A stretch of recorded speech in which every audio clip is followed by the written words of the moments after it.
Support for Connecticut East this week comes from Nutmeg Pharmacy, fast, friendly, convenient, local independent pharmacies that are there for you at nutmegpharmacy.com. And Healing Therapies Through Sharing, offering bodywork modalities for those facing the challenges of a cancer diagnosis and treatment at healingtherapiesct.org. She's normally showcasing artists and their work, but this time it's all about her artistic journey. We talked to Julia Wintner of Eastern Connecticut State University about her Fulbright scholarship that's taking her back to India. Plus, we take a look at other stories making the headlines from around the region. This is Connecticut East This Week.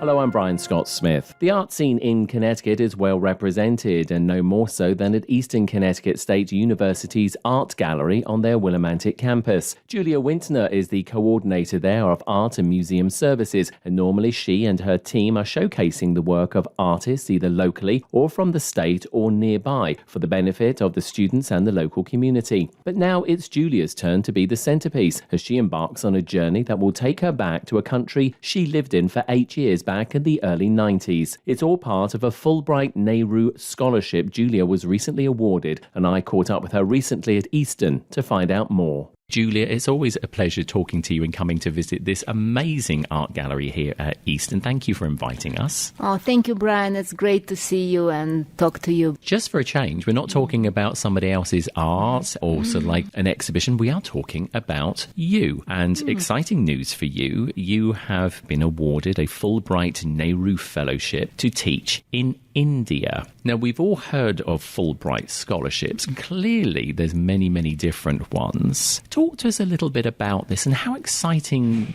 is this for you? Oh, it's super exciting. I still cannot believe that I was selected and awarded, and I'm actually going and living in almost 2 months for this amazing opportunity of teaching and researching in South India, which is, and in Bangalore, which is now equivalent of a Silicon Valley for America. It's a very high-tech place, very developed, and it's nothing like the India that I visited in 1992. I was going to say, so just to give the listeners a little bit of perspective on this, you currently reside here, obviously, in Eastern Connecticut, but you did live in India for 8 years, from 1992 to 2000, which I'm sure seems like an age ago. And like you said, you know, the world in India has changed very much. Talk to us a little bit about the geopolitical side of India, because it's a big country, population is very young. Yes, it's actually 52% of Indian population, which is now 1.4 billion people. 52% of these billions are below 30 years old. So it's a really upcoming power that will soon emerge as a very strong labor force, and also a scientific force, and also artistic force in the global world. And as part of my research and my teaching, I will be looking at Indian artists, especially younger Indian artists, Indian curators, and as part of my coming back to Eastern would be to feature their work, to have an exhibition of their work, and continue this dialogue between India and America, which is actually a prime focus of Fulbright Award, to create dialogue between countries. India, as we were saying, big country, big population. Also, I mean, from the creative point of view, I mean, we instantly think of Bollywood. I mean, Bollywood is, you know, sort of turns out more movies per year than Hollywood does. So, I mean, you know, they are a hugely creative country. What are some of the things that really sort of like excite you and excited you, you know, when you first lived there back in 92 and 2000? Because clearly there was a reason why you went to India. Yes, I went to India not for the fine arts output or creative production. I went to India for their crafts industry. I came to India from Russia, where millions of young women had very little to wear and very little to adorn themselves with, no jewelry, no dresses for summer. Russia, when I left in around 1992, was really in an impoverished country. So I came to India to start my own business, which was to export Indian crafts to Russia. And I was pretty successful, and I was sending cotton dresses and jewelry back to Russia. And this cotton business or the crafts business took me around the country. I visited almost all major cities in India, and while traveling, of course, I came across with great artists and great craftsmen as well. And what struck me is the marriage or a union between crafts and fine arts. The tradition of craft is so powerful in India that contemporary artists continue the same thinking about craft as part of their own fine arts production. Let's talk a little bit about you, and we'll come back to this in just a moment. Tell us how you got started, obviously, in the whole arts movement, because clearly you have a passion for it. As you sit here, you can see the smile on your face, and you just love, obviously, the job that you do. And whenever I come here and do reports with you about exhibitions, you just see you beaming about, this next exhibition that's actually coming here to Eastern, and how you can enthuse the students and obviously the local community. So what got you fired up about art originally? Back in Russia, I completed my Bachelor's of Fine Arts, and I was supposed to be an artist after this degree, but I thought that I would love to explore the world, and I had the perfect moment to leave Russia with the first year of perestroika. So my part of Indian experience was part of that overseas experience, and carrying the idea of arts and the love for arts to India was really an important energy and an important drive in my crafts business as well. And from India, I brought the admiration for colors, for craft making, and for burgeoning contemporary art, which was just a beginning in India at that time. I suppose when we think about the big countries, when it comes to art and creativity, India isn't always necessarily at the top of that, is it? We think of other countries. But, I mean, as you've said, it's got a big art and cultural movement. And I'm guessing because it's such a big country, and you were saying that, when you lived there, you travelled around extensively, does it change quite a bit as you go from some area to area? Because it is a big geographical area, isn't it? Yes, the north of India is very different from the south. The northern part is more westernized. It's more close to other countries, more Western countries as well. People are very different. They speak different languages at the north and at the south. And the vast diversity of people, of tradition all across India is just extraordinary. And the majority of Indians from the north, or many of them who have an opportunity, of course, they go to work and study to England or to America. And the diaspora of Indian population is growing all the time in these countries. Many of them coming back to India to start their own practices, to start their own businesses now. It's very popular for Indian professionals and intellectuals to be educated overseas, but yet bringing this great education of the West, bringing it back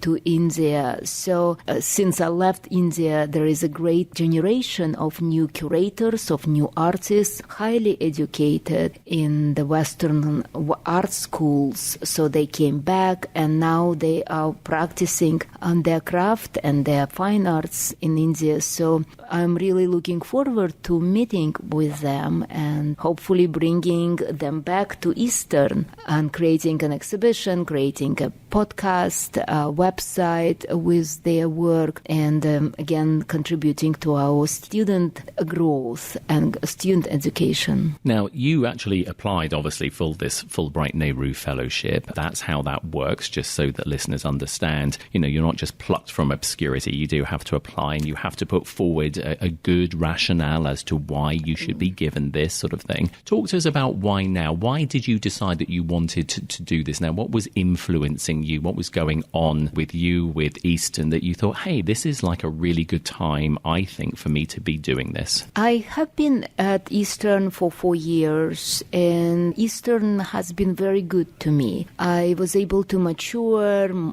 I was able to do some great programs. So I matured as a professional, as a person as well. And all of that contributed to my idea of this application. Yes, indeed, it's a long application, it's a long process, and it's required some thinking, it's required proposal and solidifying my thoughts of what I'm actually going to do in India, and this nurturing experience of Eastern that I can be thankful for receiving this application. And just to mention several distinctions between Fulbright awards. You can be a student and still get a Fulbright student award. You can be a graduate, postdoc student and still apply and receive a Fulbright. And of course, Fulbright is really a prestigious award, even Fulbright, right? That's even the title of it has a big significance of this prestige and brightness of the ideas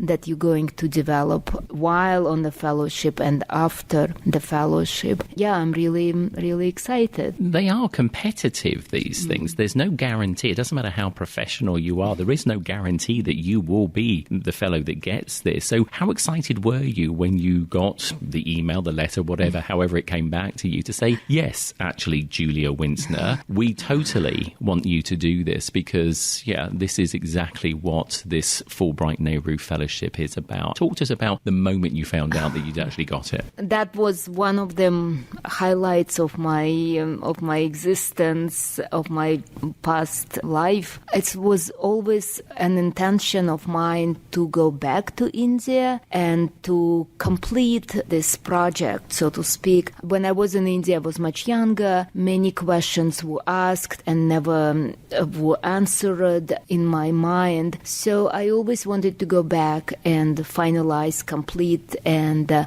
do something very creative with that experience. And this Fulbright is really a chance for me to accomplish and produce a very interesting knowledge that would bring my younger experience and my mature experience together for the help of students, for inspiration of our faculty as well. And I'm really excited that it's all happening for Eastern as well, because I will be traveling as part of Eastern to India, and I will be speaking on behalf of Eastern. So it's a really big award, not only for me, but for the system, for the college as well. Talk to us about, obviously, now that you will be going, and I believe that will be towards the end of December, possibly January, so that's not far off. So just talk us through, how this all works, who you've had to contact. I mean, will you be traveling alone? Give us all the details on that, because it sounds like it's another big thing in itself. Applying for the Fulbright was one thing. Now it's like coordinating everything. I'm sure is going to be another big thing as well. Yes, will be.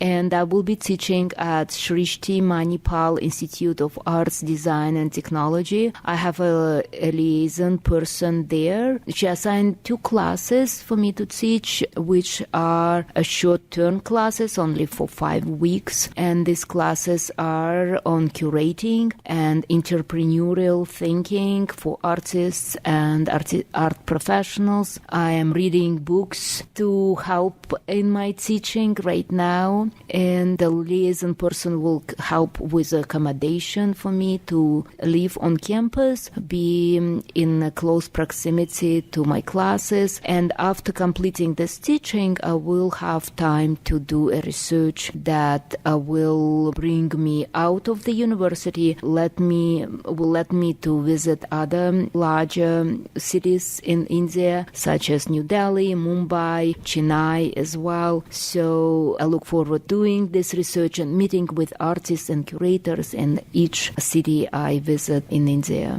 As we said, you previously lived there back in the 90s up until 2000s. Will you be bumping into any old colleagues or like old friends at all? I'm not sure. I don't expect to find anyone from my past life, but you never know. And also the other thing is, when we talk about arts and culture, not every country takes it as seriously as they should. How seriously does India take its arts and culture sector these days? Because like you said, there is so much there. There is such a wealth of different types of art and culture. But it's very much a caste system there as well in India. So, how accessible and how serious do they take all of this? I think India really places a lot of value on their culture, both contemporary and more traditional culture. There are a lot of funding that has been allocated for artistic development. There are several new contemporary museums that have been opened recently. I think one of the museums of contemporary art in Calcutta is designed by one of the Western museum architects from Gehry or someone else. I'm sorry, I should have done this research. But there are great Western museums have been opened very recently, and India is nowhere lacking in the cultural production as it used to be perhaps back then.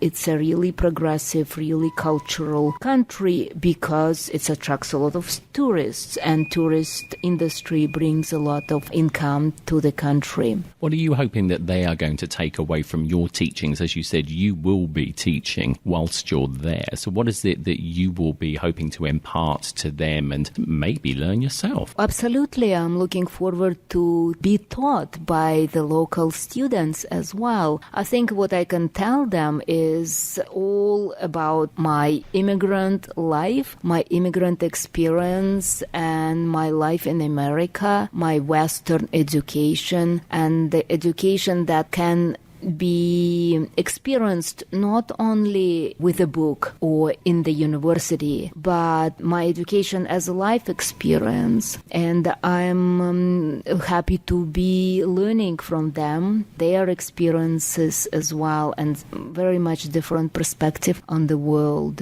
Again, since you live there, the internet has exploded, of course, over the last 20 odd years. Do you think that has helped in many ways, not only from your perspective, but from other countries' perspectives, being able to see, the things that are happening around the world, both arts and culture, news, trends, all that sort of thing. So do you think that will be an eye-opener for you when you get there to see how much maybe westernization has actually seeped into India? Oh, yes, absolutely. It's no longer traditional and small in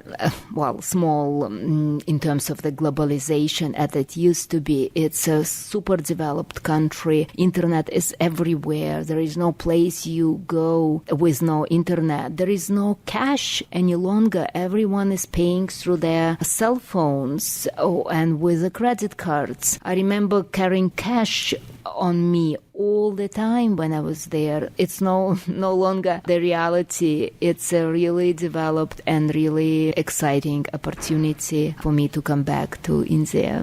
So as we say, obviously we wish you the very best when you go over there, and obviously they're very lucky to have you as well, and everything that you're going to be teaching them. You did say at the top of the interview that, once you come back, you will be planning an exhibition and showcasing obviously some of the Indian artists. So are you able to tell us any more at the moment, or is that something that, you'll be working on once you get back fully? Because that sounds like another big project. Yes, it will be a big project. Yes, as part of my application, I to write a plan of my post-fellowship activities, because Fulbright supports not only your stay and your travel, but very much hope that after you come back, you will continue acting as a liaison between between cultures, liaison between nations. That's the whole goal of Fulbright Fellowship. So yes, I have a big plan of creating an exhibition, curating a symposium for scholars to convene, for curators to convene, and for artists as well to exchange their ideas and exchange their artwork. And hopefully Eastern will be a welcoming host for all these activities. And I look forward to bringing Indian artists in person or virtually back to Eastern. Well, Julia, as I said, it's always a pleasure talking to you. Thank you so much, as I say, for inviting us here. Congratulations with the Fulbright Nehru Fellowship, and safe travels, of course, back to India. I'm sure it's going to be everything that you hope it will be and more. And we will look forward to catching up with you once you're back and, once you start showcasing some of that marvellous Indian art and culture. But in the meantime, thank you for being on the podcast. Thank you so much, Brian. It's always a pleasure talking to you. Thank you. And to find out more about Eastern's Art Gallery, visit their website page at easternct.edu/art-gallery.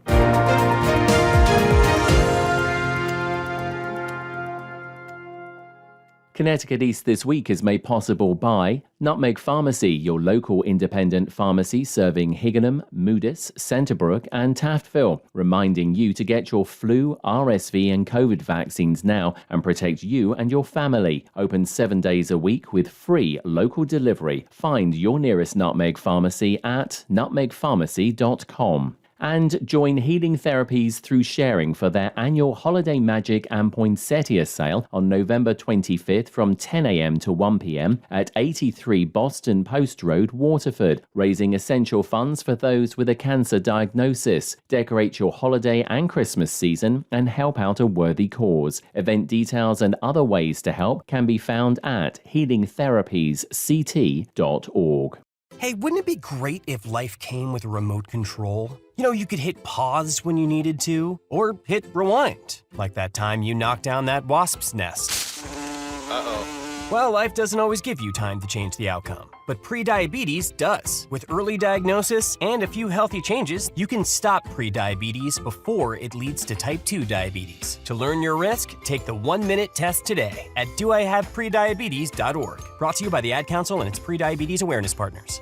Time now for a look at other stories making the headlines this week. A historic site dating back to 1812 in Connecticut could be blasted to pieces if a developer gets appropriate zoning and planning permission. Mount Decatur in Gales Ferry could be turned into a quarry if Massachusetts-based landowners Cashman Incorporated are granted special permits that would involve blasting and excavating 40 acres of the 165-acre site into rock for commercial use. Paul Cerveny owns his childhood home that sits on Mount Decatur and says he's found out he will be only 100 feet from the boundary of the blasting zone if the town of Ledyard grants the special permits. Well, I bought the property from my dad. I grew up there, and I wanted to bring my wife to a peaceful place. And it sounds like it's going to sound like a war zone for the next 5 to 10 years. And loud noises upset her, they shock her, and she can't live under those conditions. Residents say they fear their quality of life will be affected not only by blasting of the rock, but also heavy machines to process it and increased traffic on local roads to transport the finished product. Anne Roberts-Pearson owns a home in the shadow of Mount Decatur and says apart from the quality of life issues she has about the project, she says local residents don't want to see their local history destroyed. This is a significant site that relates to the War of 1812 and Commodore Stephen Decatur, and it's really never gotten the attention that it needed. A fantastic study has been done by heritage consultants, paid for by the applicant, and it really reveals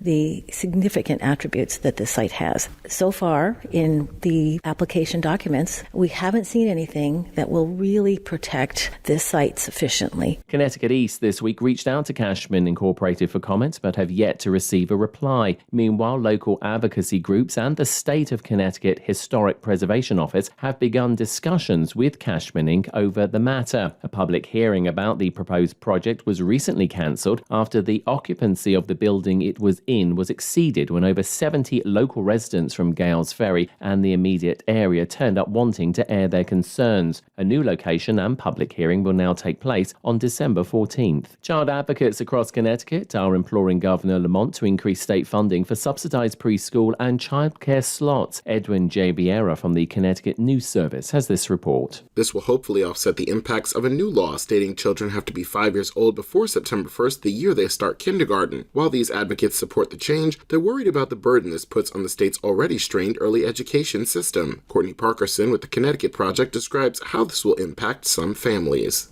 There's a concern that the families that were not anticipating that they would have to pay for another year of preschool and childcare will now have to pay for it. In Connecticut, that averages about $13,000 per child. Without state intervention, it's estimated around 9,000 kids won't be eligible to start kindergarten at the same time they did in the past. The state's Office of Early Childhood and the Connecticut Department of Education find 6,300 kids will have to find preschool spaces, while the other 2,700 won't have any formal education for another year.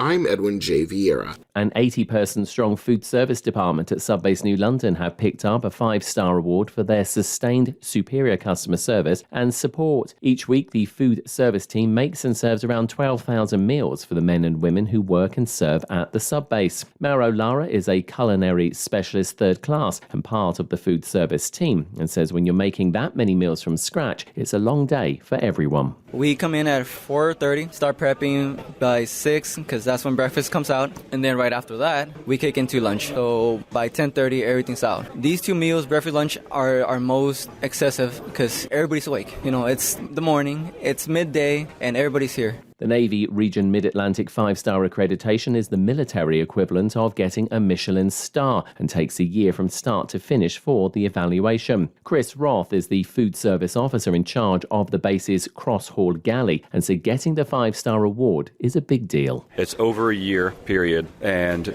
we go through all our finances, all of our records, all of our returns, all of our procurements, all of our provisions. We go through all of our sanitation, we go through all of our training, and we go through food service as well, and customer satisfaction. So those are the overarching areas that really make up the 5-star accreditation. The Subbase team will also be competing to represent the region in a Navy-wide competition established back in 1958 by the Secretary of the Navy and the International Food Service Executives Association for Best East Coast General Mess ashore. Students and volunteers at Eastern Connecticut State University said thank you to the local community by serving up a special pre-Thanksgiving meal recently as part of their annual Day of Giving. Lexi Mastriani is a former Eastern student and now the school's community engagement coordinator and said the annual event, now in its 17th year, really does mean a lot to the local residents. They get to see their friends too today, a familiar face from our volunteers, the student leaders, and just a great day today to get to have their Thanksgiving meal. I think we're going to have between 300 to 400 guests today, and for the meal, I think we're going to have turkey, mashed potatoes, and a ton of good food today.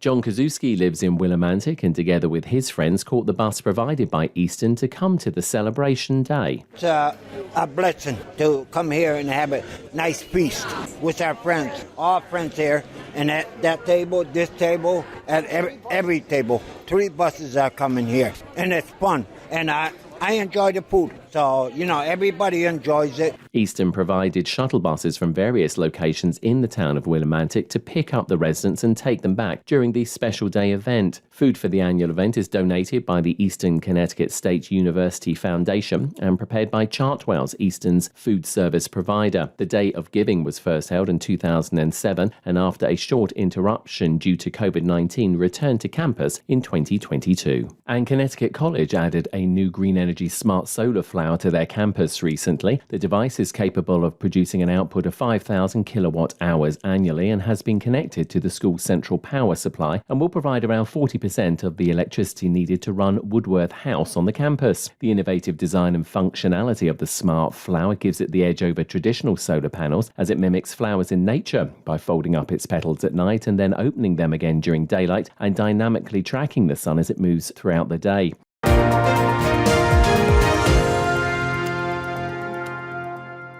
That's all from us for this edition. Do send us your questions and story ideas to the show via our website at connecticut-east.com or Facebook or Twitter at Connecticut East and on Instagram at Connecticut East This Week. And you can listen to the show again on our social platforms, on demand, and by asking your smart speaker to play Connecticut East This Week podcast. And please like, follow, and share on your social media too. I'm Brian Scott Smith. Thank you for listening.